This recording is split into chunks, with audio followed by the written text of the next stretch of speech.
kabebe ay namulot po tayo ng mga itlog po ng mga alagang itik natin. At yun yung update natin po ngayon. Yung itik po natin mga kabebe ay 7 months pa lang po. Mag-8 months na po mga kabebe. At yun nga mga kabebe ay araw-araw po siyang nangitlog. Nag-start nung mga magdadalawang buwan ay mga isang buwan mga kabebe. 6 months yata yun. 6 months pa lang yung alagang itik ko po ay nangingitlog po siya ng paunti-unti. Yun yung mga pinost ko po, yung mga previous post ko po na nangingitlog po sila ng taglilima. Ngayon po mga kabebe ay nangingitlog na po yung mga alagang itik ko po. Pero hindi pa po lahat. Nasa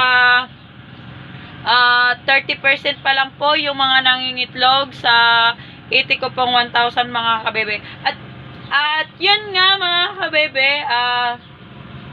ito po mga itlog na ito mga kabebe, ito po yung nalikom natin po na mga itlog po na mga alagang itik natin. At yun nga mga kabebe, sinasabi ko po sa inyo, pag gusto nyo po magnegosyo po ng itik po, katulad po ng paraan po ng pag-aalaga ko po na hinayaan lang po natin dito sa Kapalayan. Kasi nga dito po sa Bukidnon mga kabebe, kasi dito po na area is malawak po talaga yung Kapalayan. Pag sa lugar nyo po mga kabebe ay malawak yung Kapalayan, ito po yung swak na negosyo po para sa iyo, ang sinasabi ko po sa iyo. Kasi mga kabebe ay hindi mo na po kailangan maglabas po ng malaking ganon, malaking pera para ma-provide mo yung mga pangangailangan ng itik mo. Kasi sa ganitong paraan po kasi mga kabebe, dito sa Kapalayan mo ilagay yung mga itik mo, ay di mo na kailangan pang maghanap o magbili o ano pang kailangan mo, kasi nga dito sa Kapalayan mga kabebe, kusa ang mga alagang itik natin ang maghahanap po ng pagkain mga kabebe.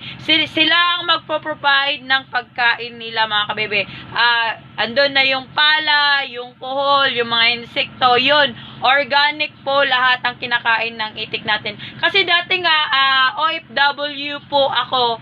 Doon po sa Saudi, may mga balutan din doon. Hindi ko inimagine na may balot din pala doon. Kaya naisip ko na maganda pala talaga ang negosyong itik, kasi lalo na dito sa Bukidnon is malawak yung Kapalayan. At yan nga yung pinupoint ko mga kabebe, pag may plano kang magnegosyo po ng mga itik, ay sinasabi ko sa iyo, puhunan lang mga kabebe, pagkatapos ng mga duckling na yon, mga 20 days ay pwede mo na sila hayaan dyan sa Kapalayan. At hindi mo na kailangan pa magasto na lalaki yung kano. Kasi yung mga alagang itik natin ay mangingitlog talaga yan.